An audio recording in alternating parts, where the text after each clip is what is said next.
Good afternoon and welcome back to After the 80, brought to you by the iCare Group Australia Ipswich Jets, proudly supported by our very own Jets Leagues Club, #1 supporter of rugby league. Blakey, big weekend wrap-up of rugby league. Yeah, a lot on this weekend for every grade. I think you guys are off in Goroka.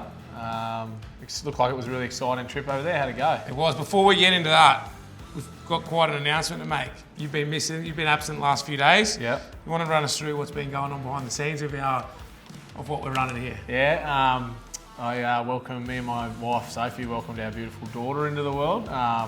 Little Mbye and Mara, so our newest recruit. And yeah, she's been a lovely addition to the team. So. Jets fan number 001. Yeah, so exciting times. NRLW ahead. Yeah. But on to rugby league, the important bits. I'm sure that's in your household too. Rugby league trumps the family these days. Yep. You were down at Tweed Heads.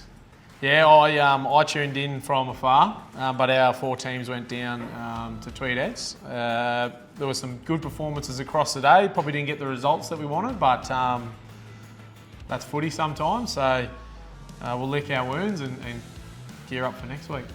Traditionally a strong club, Tweed, I'd say, especially in our junior system. So it's always going to be a great challenge. And also, there's that little bit of rivalry in there with our affiliation, obviously, with the Gold Coast Titans. So those of you who don't know, the Gold Coast Titans, they obviously feed back to us at the Ipswich Jets, and they also feed some of their players back to Tweed Heads Seagulls. So that goes right through from first grade right down to in the under 17s, I believe. So yep. No, strong nursery, the Gold Coast. So yeah, our Cyril Connell lads got up, which was a really good start to the day. A really strong performance. I feel like they had a really commanding start, and they let a couple of, I guess, soft tries in around that middle period, but finished well. And their coach will be really happy with that result, I believe. So makes them 2-0 to start the season. Unfortunately, our other grades went down. Our Harvey Norman under 17s girls with Ready Finance team. Left it probably a little bit too late. Probably similar to last week. They started a little bit shifty, and then by the time they found their rhythm, but this week they learned a bit of a lesson there that, you know, the game only goes for a certain period of time. They run out of time, and they're going to have to figure out their starts of the games, because if they can start the way they're finishing, they'll trouble some teams. So yeah. Does it change? Does the tactic change given the format of the competition? Like in the junior format, I guess it's a shortened competition. Like you play 11 games essentially. So do you have to change your tactic of? I guess you're not building into a season, are you? Like you don't have time to build into it. Yeah. So the comp, I believe, goes. I think the 17s play 6 rounds and finals. So like you said, it's a real shortened format. So you want to get things sorted straight away. So, but essentially at the end of the day, like you're always trying to put out your best performance. So I guess it doesn't matter if it's a 6-week comp or a 30-week comp. You want to be playing good. So there's definitely positives for them to take, as there was with our Harvey Norman under 19s girls, the Queensland Law Group. Went down 28-14. Showed some really good signs. Tweed are a really strong club in that age group, so you know, they were well-deserved winners on the day. But I guess it's really good to see still positive signs on some improvement from last year in that space. Yeah, it is.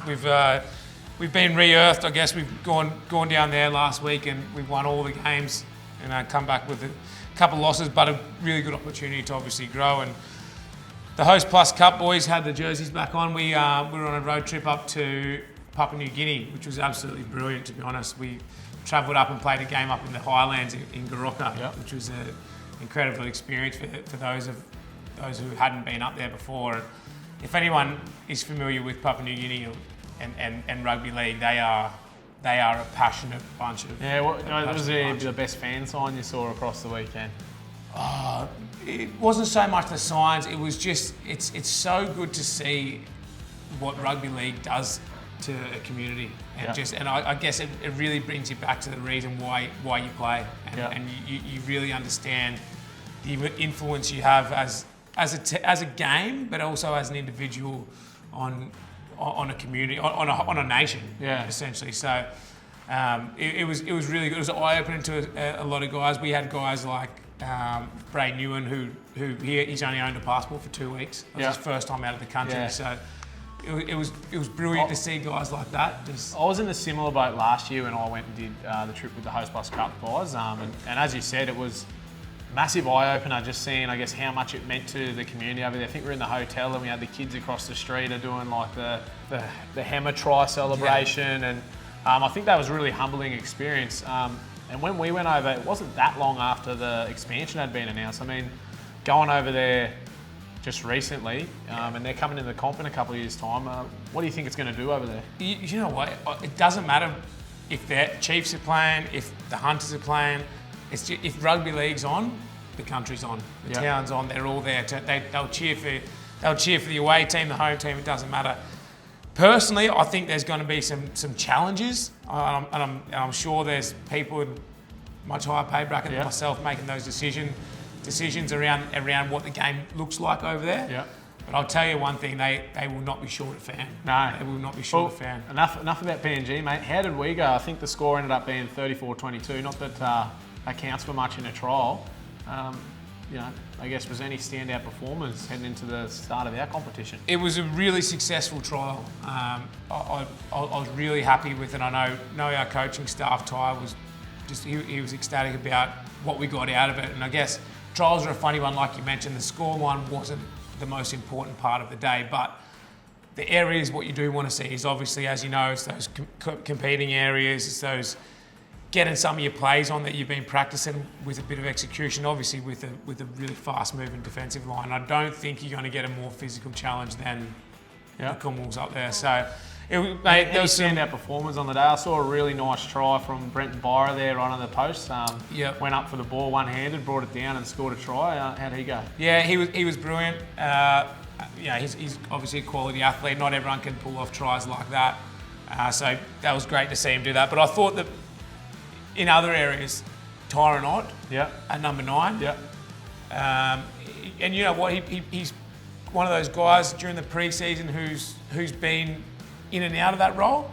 And I thought he's really put his hand up and stated his case for a selection in round 1. So obviously that'll be up to our coaching staff. But I thought he was really strong. Dontre Louis, good performance. I thought he was strong across the board too.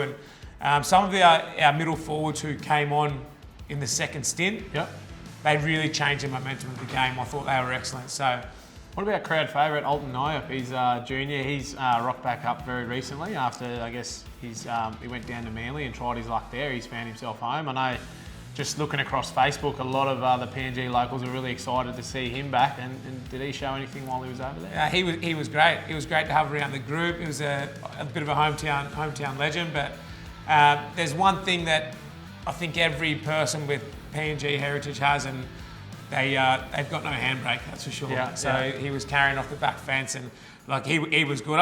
Across the whole squad, there were some very pleasing signs, which was the most impressive thing, and a lot to work on, which is good at this time of the year. You obviously want to come back to the drawing board and refine some of those tactics you're looking for. Big weekend for the lads.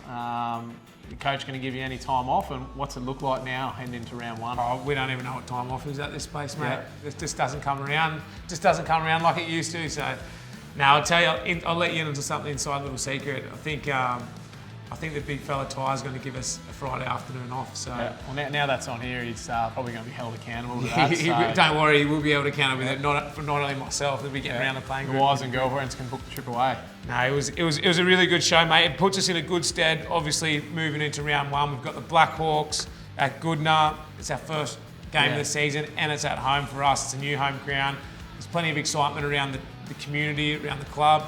Very much looking forward to it. So we hope to see a lot of new faces, old faces, and I hope they put on a good performance. And I think you guys are on previous to that, prior to our game. Yeah, it's a full day for the club. So on Saturday, our 2 under-17s teams will play. The Blackhawks will fly down and play, and then on that Sunday, it'll be the 19s boys and girls will be on before Hostplus Cup. So that'll be a great day, and that's also our Defence Force Day, where we wear our sky blue jerseys in commemoration to our Defence Forces. So that'll be a special occasion as well. Absolutely, I think it's a great time to encourage everyone to come down to Goodna that day. March 8th, Sunday. Get around our club, and we hope to see you guys there again for round 1, and hopefully a big result for the club on that day. So that's a wrap. for the After the 80 podcast this week. Proudly brought to you by the iCare Australia Ipswich Jets. Thanks, Blakey. Thanks, mate. See you next week.